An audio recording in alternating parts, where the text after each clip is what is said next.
For centuries, an extraordinary war has raged across the world's oceans, above and below the waves. You could kill hundreds of people with one broadside. These were extremely powerful war machines. Shipbuilders designed bigger and faster vessels to outwit and crush their opponents.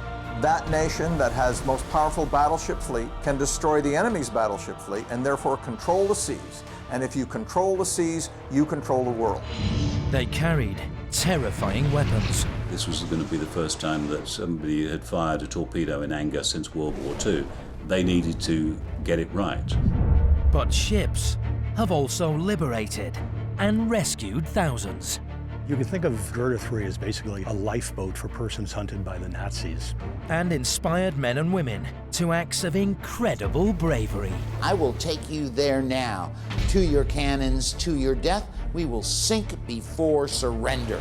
These vessels and their crews have shaped world history. As the commanding officer of a missile-carrying submarine, I was directly responsible for helping to prevent World War III. This time, battles at sea, not with warships, but with something far smaller. I don't know anything in the history of Midget submarines that could function as well as this did. From outlandish technology to a simple lifeboat, these are the unlikely stories of our smallest ships of war. This is not a suicide weapon. We want them to get home so they can do their job again. For centuries, the smallest vessels have served the bravest of pioneers and delivered triumphs against the odds. The German was a damn good soldier. It was man against boys, really.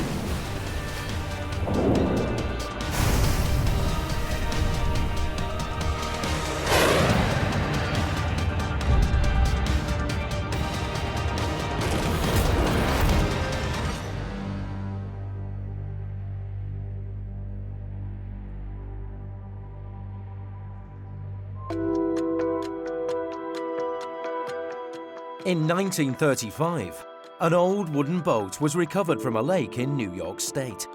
Her cannons were still intact.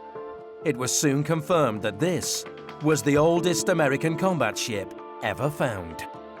The gunboat, Philadelphia.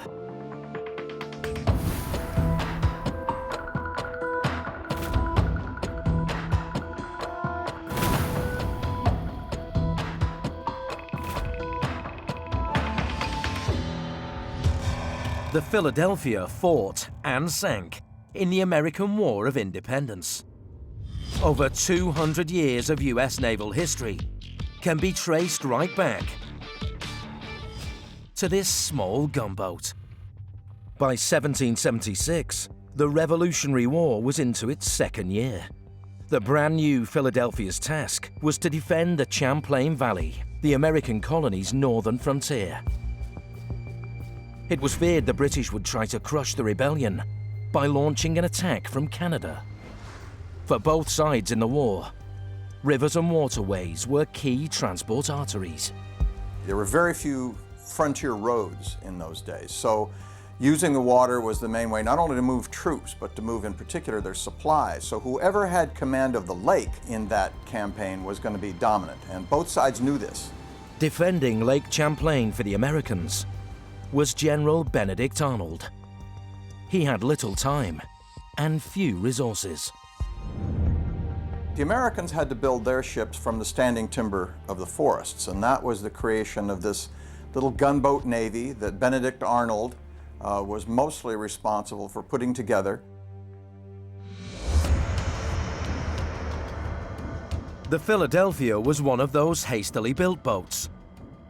She boasted just one sail, but was armed with 3 cannons, one facing forward, and one each to port and starboard. Bundles of wood were strapped to the sides of the oak hull to give the crew basic protection from enemy fire. Against the British, they would need all the help they could get. The men who made up the crews for these were not sailors. These were volunteers, these were soldiers, militiamen, maybe a few of them had sailed a boat before, most had not. This was very much an amateur hour for the American fleet. Even Benedict Arnold admitted his men were a wretched, motley crew. On the morning of October the 11th, 1776, 30 British vessels swept down from the north. Waiting for them by Valker Island was Arnold's fleet of only 15 vessels. The British had every advantage. They had several heavy guns, and they absolutely dominated the confrontation. The pride of the American fleet, the Royal Savage, was run aground and then set alight by the British. Arnold's small fleet fought bravely all day, but they were outgunned. As dusk approached, the Philadelphia was hit by a 24-pound shot. She was doomed. She sank so quickly that when she was brought to the surface 160 years later, one cannon still had iron shot in its muzzle, ready to be fired. Soundly defeated, the 5 remaining American boats fled. The British chased them up the lake, sinking several, and those that were not sunk were run aground and set afire. Benedict Arnold and his fellow survivors eventually escaped across land to rebel lines further south. But the Americans had at least bought themselves time, because the British soon returned north to see out the winter in Canada.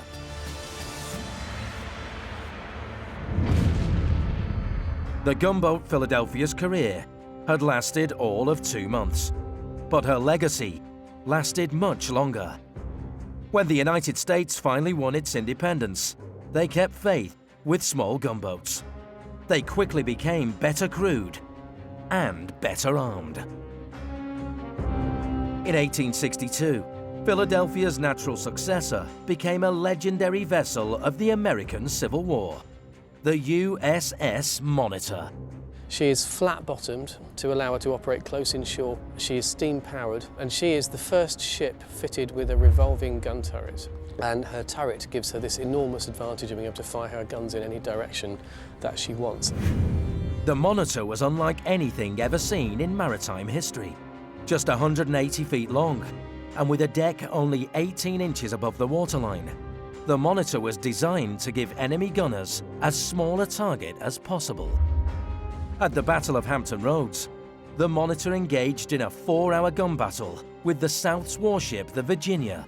Both sides claimed victory, but it was the Union vessel that made a global impact and gave her name to a whole new class of ship, the Monitor. 3,000 miles away, the British in particular embraced the idea. Portsmouth Dockyard is home to a First World War gunboat. A classic example of what the Monitor became, the M33.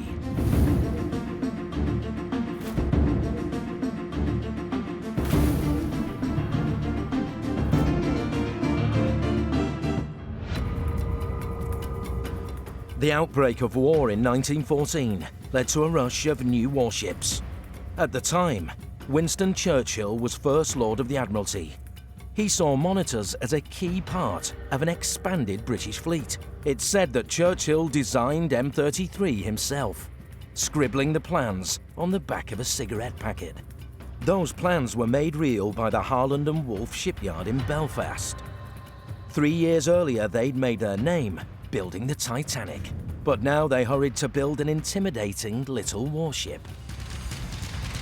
She's a tiny ship, but what she's carrying is a pair of 6-inch guns. Now these are guns normally found on cruisers.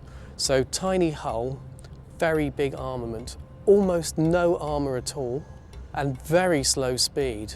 These are not ships that are designed to fight other warships. They only have a single use, which is to get inshore, manoeuvre slowly around, respond to requests from ashore to put down this very heavy gunfire on enemy soldiers. Both guns could fire 8 100-pound shells per minute. The muzzle velocity was nearly 2,000 miles an hour. And within weeks of being completed, M33 had a chance to prove her capabilities. By April 1915, the war had spread to a new front. The narrow strait in the eastern Mediterranean, known as the Dardanelles. Britain and France hoped to undermine Germany by forcing their ally Turkey out of the war. Their ultimate aim was Constantinople. But first would come a massive invasion of the Gallipoli Peninsula. So, because this is an amphibious landing, there's British and Anzac, Australian and New Zealand troops are put ashore, there is a need for ships to provide support to the soldiers ashore. The older battleships in the bay were letting go as hard as they could. And the harder they fired, the more confident you felt.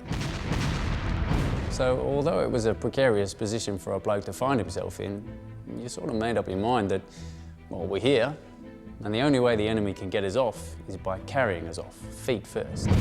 But the Allies' great battleships were vulnerable to German U-boats. Secondly, the battleship guns are not ideal for providing support for soldiers ashore. They're intended to sling shells over quite a flat trajectory. What you need to support soldiers is plunging fire, shells that go up and then drop down again. War in the Dardanelles was tailor-made for M33. She sat just 6 feet in the water, compared to 30 feet for a battleship, so she could operate close to beaches. Her guns, meanwhile, could be elevated 16 degrees higher than those on a battleship, to achieve that plunging fire the soldiers on the beaches desperately needed. Despite the fact you couldn't see the Turk, he was pelting us with everything he'd got from all sides. Well, sure enough, I got hit, and as I lay there, I said, thank Christ for that. The Turks at Gallipoli were tough, their gunfire murderous. Those Allied troops that did get ashore were forced to retreat after a bloody series of battles lasting 8 months. The Gallipoli campaign has gone down in history as a military fiasco. But the role played by M33 established the importance of artillery support for troop landings. M33 is the spark that ignites a whole new piece of technology. In the First World War, coastal bombardment and amphibious warfare becomes steadily more and more important. At Gallipoli, they're really learning how to do it. They're learning the importance of ships like M33. After the Gallipoli campaign, they keep monitors for the next 30 years. But small ships don't have to be armed to make history. In 1940, the most famous gathering of small vessels took place off the beaches of Dunkirk. Together, they saved thousands of lives. When the dive bombers came down, we were so lucky that our part of the queue weren't hit.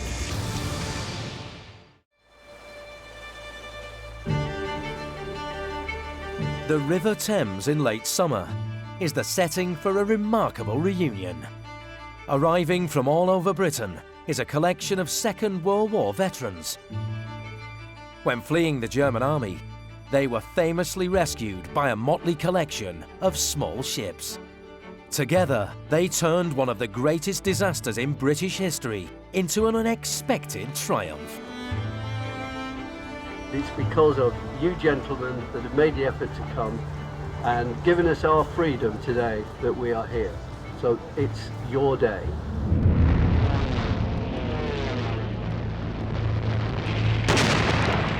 On the 10th of May 1940, Germany invaded France. Hitler's army swiftly forced the French backwards, along with the 394,000-strong British Expeditionary Force. The British and the French had been completely outmaneuvered by the Germans. The best thing to do was to withdraw to the coast and try and get home. So the British Army started withdrawing into this pocket at Dunkirk. We were bombed by the dive bombers all the way. At times it got so bad we had to stop the vehicle, get out and lay in the ditches till it was all over. The German was a damn good soldier, no doubt about it, and it was quite a war machine. It was man against boys, really. By the last week in May, 338,000 British and French troops were trapped on the North French coast. Rescue by the Royal Navy seemed to be their only hope. But in Dunkirk, the small harbour was already damaged and dangerous after successive German air attacks. Nearby, sandbanks and sloping shallow beaches meant naval vessels couldn't get close to the shore. In London, they accepted that most of the British troops would not be coming home. One man was given the seemingly impossible task of bringing the troops back. Admiral Sir Bertram Ramsay. He understood the sandbanks, he understood the coastline, he understood the minefields. There's nothing, basically, he didn't know about that stretch of the narrow seas. Ramsay's task, set by the Admiralty, was to rescue 45,000 men. He would have just 2 days to do it. The remaining 293,000 were to be left to fend for themselves. Ramsay ignored the order. He put into action a plan he called Operation Dynamo. At the heart of the plan would be small ships. Lots of them. In 1939, the Navy had made an inventory of all the small vessels in the country. Ramsay knew he had a civilian fleet of thousands at his disposal. An appeal went out on the BBC for small ships to assemble on the south coast. They could be cockle boats, 12-foot cockle boats. They could be Dutch scoots, as they were called. Ships, lifeboats from merchant ships in the Pool of London. Fire tenders, pleasure boats, these things that go up and down the Thames with kiss-me-quick hats. That kind of thing. And of course, private boats.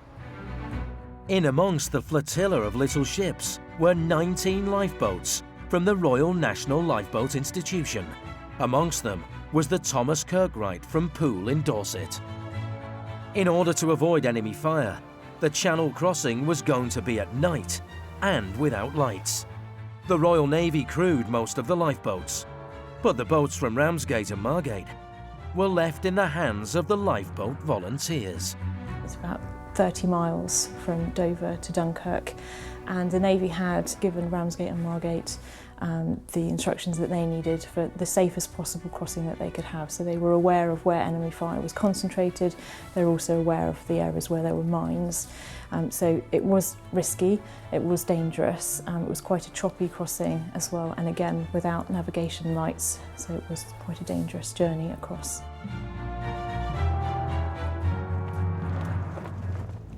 More than 600 little ships sailed across the channel.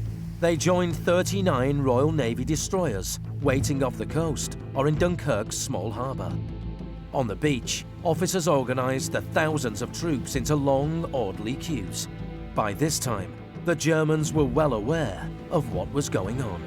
When the dive bombers came down, the queue just spread out between the beach, the shops, and the water's edge, so you're a smaller target. And when the bombing had gone, the bodies were floating in the water.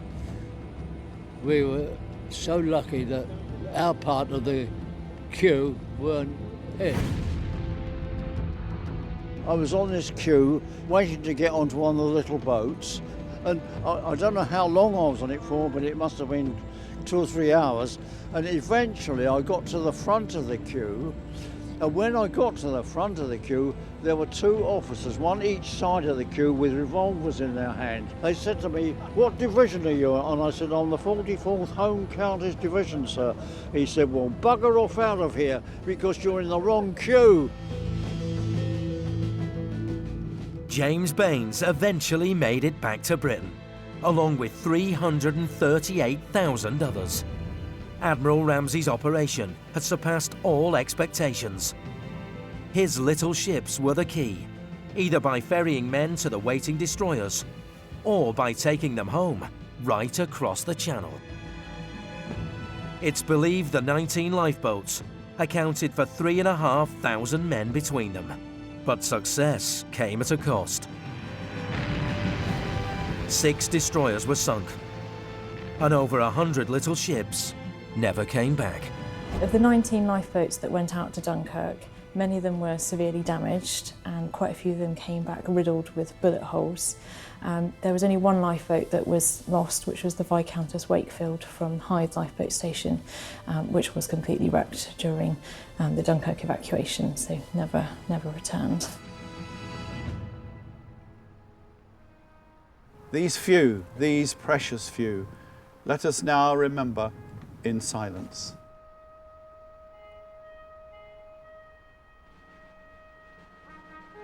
It was the best possible outcome. To get home, British and French, 1/3 men, was the best possible outcome. So in that sense, Dunkirk was a victory, and also it was, in a sense, a war-changing victory, because the British had pulled it off. And it's a sort of strange lightheadedness took hold in Britain, where people were saying, you know, come on Adolf, have a go if you think you're hard enough.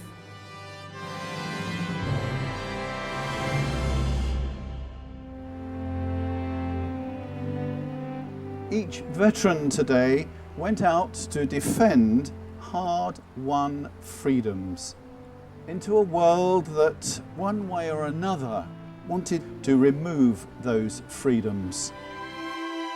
Historians have sort of competed to try and revise downwards Dunkirk, but the fact is that what could have happened would have been infinitely worse.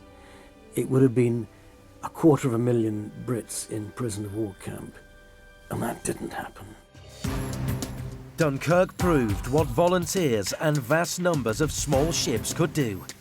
But elsewhere in the war, highly specialised, tiny combat vessels would play their part. They demanded secrecy, expertise, and some remarkable technology. This is not a suicide weapon. This is developed to be operated by 2 highly skilled operators. You want them to get home so they can do their job again.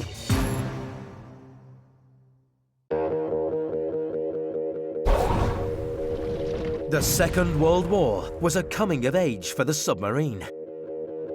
Large vessels like the German U-boats and the Allies' diesel-electric subs were impressive. But they had their limitations. Sometimes there were missions so specific and so secretive that they demanded something much smaller.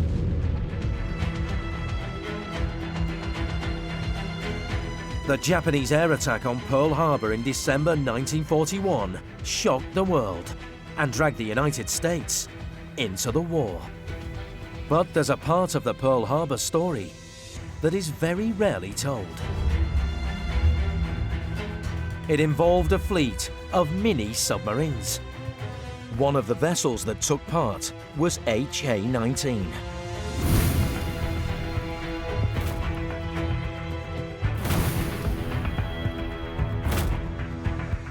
Mini submarines like HA-19 were built with one specific aim: to attack well-defended enemy harbors.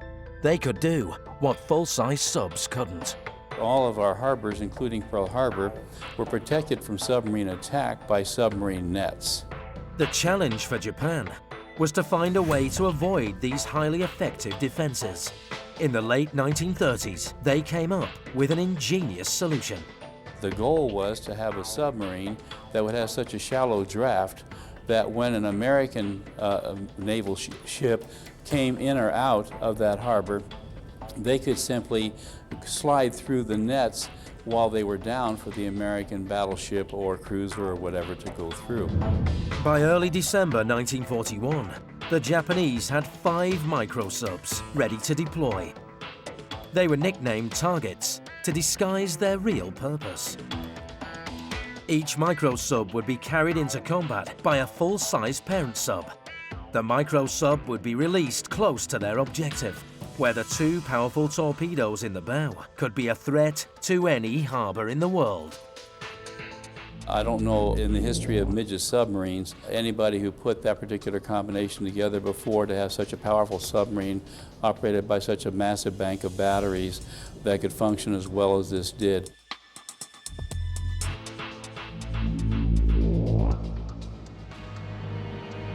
At Pearl Harbor, Japan planned to attack the US Pacific Fleet from both the air and underwater. A fleet of aircraft carriers with over 300 planes sailed from Japan on the 26th of November. 3 submarine groups also made for Hawaii. The central group contained 5 full-size subs, each with its own mini-sub. Their mission: to attack the ships at anchor inside Pearl Harbor. On the night of the 6th of December, the mother subs took up their final position. Carried on one was HA-19. crewed by 22-year-old Kazuo Sakamaki and 23-year-old Kiyoshi Inagaki. They were about to carry out the mini-sub's very first mission. Just after midnight, the mini-subs were released. But on board HA-19, something was badly wrong. The gyro compass was broken.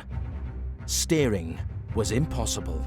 Without a key component in the navigation system. Sakamaki had to depend entirely on sightings from the periscope to see the direction towards the lights of Pearl Harbor as he went. It drifted in circles a bit, and finally, as it got to the entrance to the harbor, ran aground on a coral reef. With the batteries now damaged, Sakamaki and Inagaki were in grave danger. At 135 degrees Fahrenheit, it would have been a sauna underwater, and when the air was fouled by the leakage coming from the batteries, it became an extraordinarily noxious environment as well. Both of the two men on board passed out from the fumes. But two of their comrades were having greater success. Their mini-sub had evaded the anti-submarine nets by following a cargo ship into Pearl Harbor. But just after 6:30 a.m., their tiny periscope was spotted. And it was making 12 knots behind an American ship actually heading for the base at the time. The USS Ward, a destroyer, went to attack, and when they saw it, its number 3 gun did actually put a hole through the submarine and sank it. It was the first American shot of the Second World War. Despite the sighting of the mini-sub, no one at Pearl Harbor realized that a full-scale Japanese attack was underway. When the bombers appeared in the skies just before 8 a.m., they came as a complete surprise.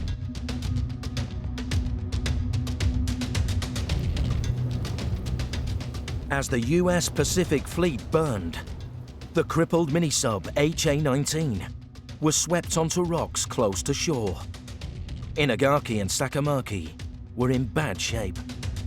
Inagaki, as he came out of the submarine, according to Sakamaki's testimony, he drowned as soon as he hit the water. He was too weak to even make it to shore, having been basically in a sauna for 24 hours. Sakamaki crawled to the shore and collapsed and passed out and awoke in the morning with an American standing over him. Sakamaki was America's first prisoner of World War II. He was distraught, writing later, "I betrayed the expectations of our people and became a sad prisoner of war, disloyal to my country." Sakamaki did try several times to commit harikiri and actually requested that his life be terminated because of the shame. But the Japanese achieved a major military success at Pearl Harbor. 19 ships were sunk or seriously damaged, and nearly 2,500 Americans killed. By contrast, the Japanese lost just 64 servicemen, 9 of those coming from the experimental micro-sub mission. It's believed just one of the 5 subs actually got to fire its torpedoes inside Pearl Harbor. What's certain is that all 5 ended up sunk or scuttled. Kazuo Sakamaki was the only survivor. HA-19's journey was far from over. It was used as a highly effective propaganda tool, raising money for the war against Japan. The United States actually put this on the back of a truck and shipped it all over the country, and it visited 42 states and was seen by hundreds of thousands of people during the war. But you'd have to make a donation to war bonds to clamp on the platform and look in, and many, many thousands of people did so. The submarine ended up being a much more effective tool for the United States than it was for the Japanese.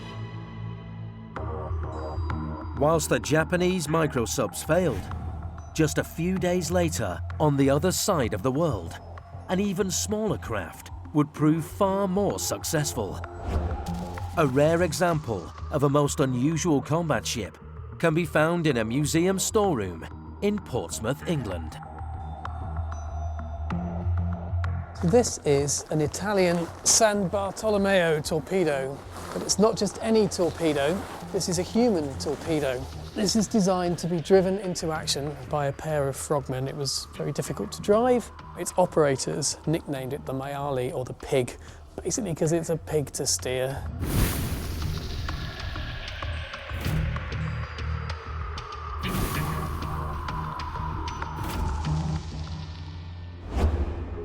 By the start of the Second World War, the Italian Navy were world experts at underwater warfare.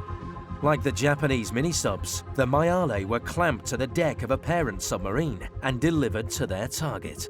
This is not a suicide weapon. This is developed to be operated by two highly skilled operators. You want them to get home so they can do their job again. So this is not a torpedo in the conventional sense of the word. It doesn't have a warhead on the end that goes off when you jam it into the side of a ship. What it has is two explosive charges. They would get as close to the target as possible, ideally underneath it.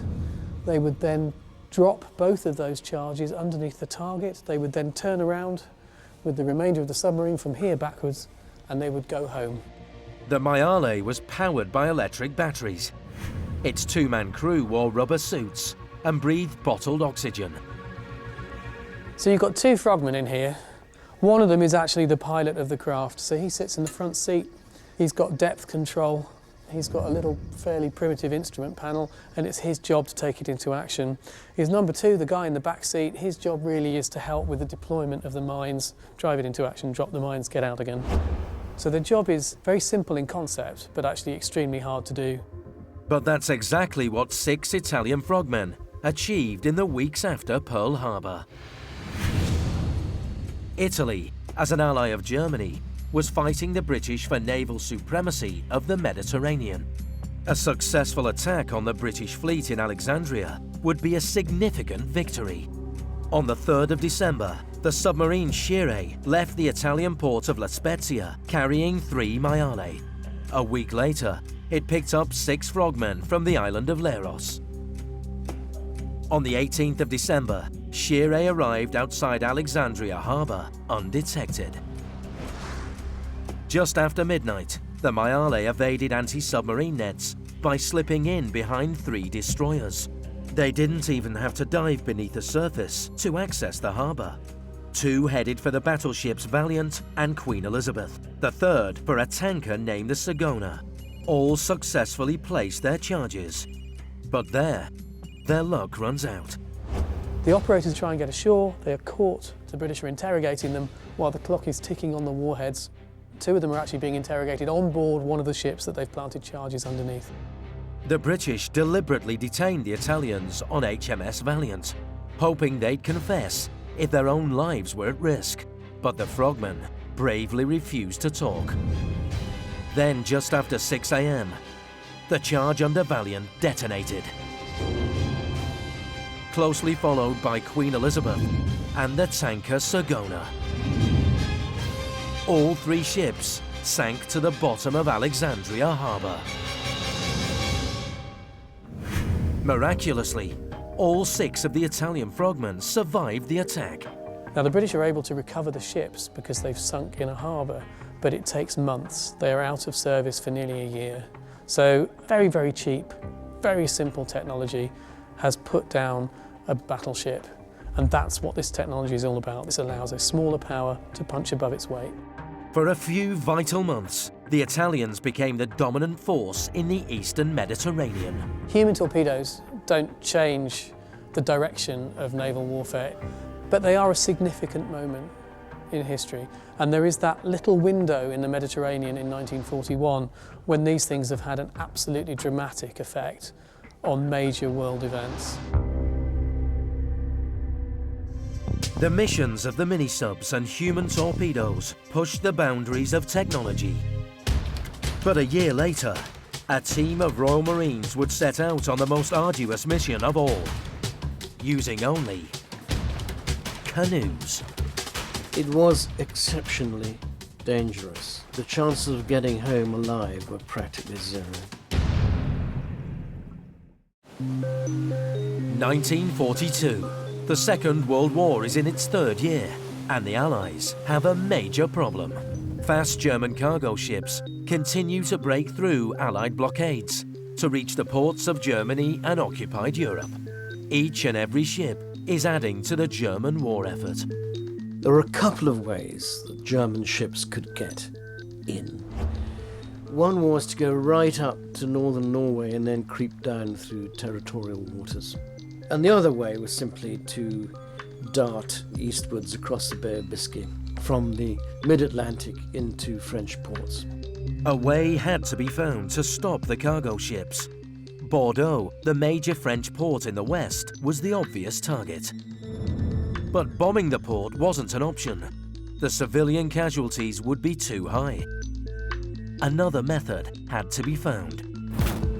This specialist task was given to Lord Louis Mountbatten and the team at Combined Operations Headquarters. Mountbatten knew just the man to lead a stealth attack to wreck an enemy harbour. 28-year-old Major Herbert Blondie Hasler. Hasler's mission was codenamed Operation Frankton and would make use of his particular expertise, canoes.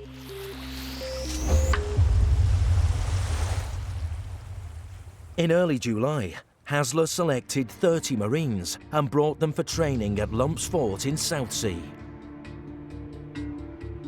The huts they used stood in what is now a rose garden.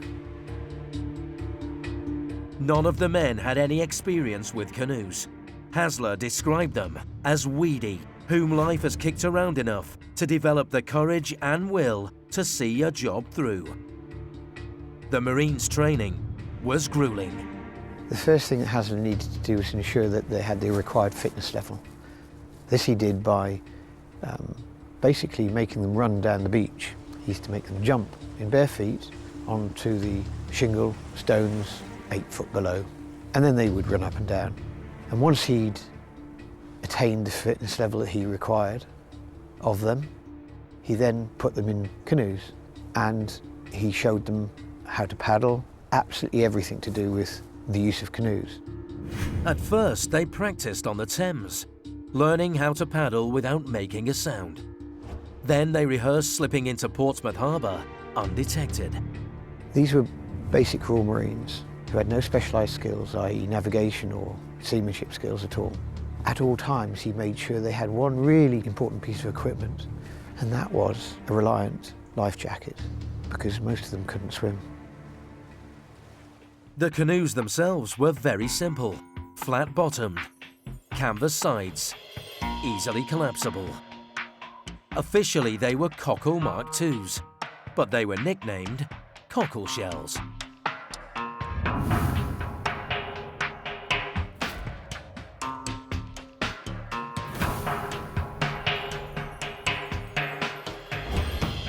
With winter approaching, plans were finalised.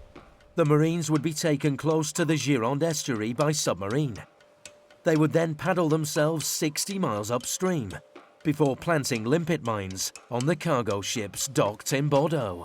It was exceptionally dangerous.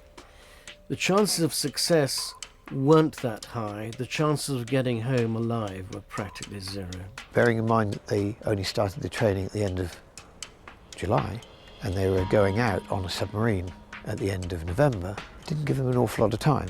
In fact, in truth, they were not trained enough. Despite Lord Mountbatten's reservations, Major Hasler insisted that he should take part in the mission. On the 1st of December 1942, the Marines selected for the operation boarded the submarine HMS Tuna and set off from Holyloch in Scotland. They travelled south across the Bay of Biscay and on the 7th of December successfully surfaced 12 miles south of the Gironde. The method of delivering the canoes on the water was by a cradle which was attached to the gun turret. So the men and the canoe were swung out and placed on the sea. They had a machine gun, knife, grenades, and a whole host of, well, all their food and their water for the trip itself. Their real weapon was magnetic mines. That is, magnetic mines that they would place onto the hull of a ship just below the waterline. But approaching the coast, the Marines were 60 miles and at least 4 days paddling from the port where they hoped to use those mines. The 5 canoes proceeded as one unit towards the coast, and it was very, very cold, icy conditions, and they hit a tidal race. They hadn't been trained for a tidal race, only rough water, and unfortunately during the first tidal race a canoe was capsized, and that put paid to not only the canoe but the 2 individuals inside. Whilst they were wearing life jackets, unfortunately hypothermia caught them. The remaining canoes continued on their mission. They had to avoid people at all costs. Particularly they had to avoid the Germans. That was probably the biggest problem. They had to lie up in the cold, in the damp, with their rations, without warmth, try and keep themselves together. Very little sleep, lots of paddling, sometimes against the tide. The odds were always against them. After 5 days of paddling and 6 months of planning, the port of Bordeaux was in sight. But by now, 2 more canoes had been lost, either captured or sunk. The surviving Marines were Albert Lever and William Mills in one canoe, William Sparks and the operation leader Blondie Hasler in the other. They were finally at their target. Hasler and Sparks took the west side of the harbour, Lever and Mills the east. Both boats successfully attached their limpet mines and paddled silently away.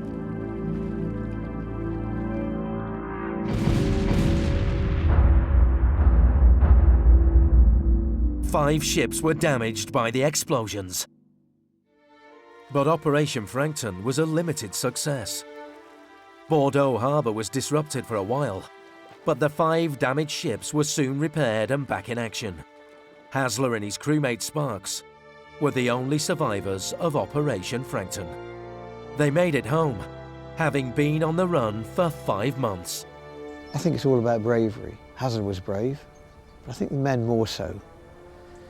They didn't have his experience, and they followed him. And unfortunately, they were cut down in their prime of life. The Marines are now known as the Cockle Shell Heroes. Lord Mountbatten declared the mission to be the most courageous and imaginative of all the raids carried out by the men of combined operations. We should certainly remember them as extraordinarily brave, dedicated, testing new techniques, and making history in that sense, setting a standard.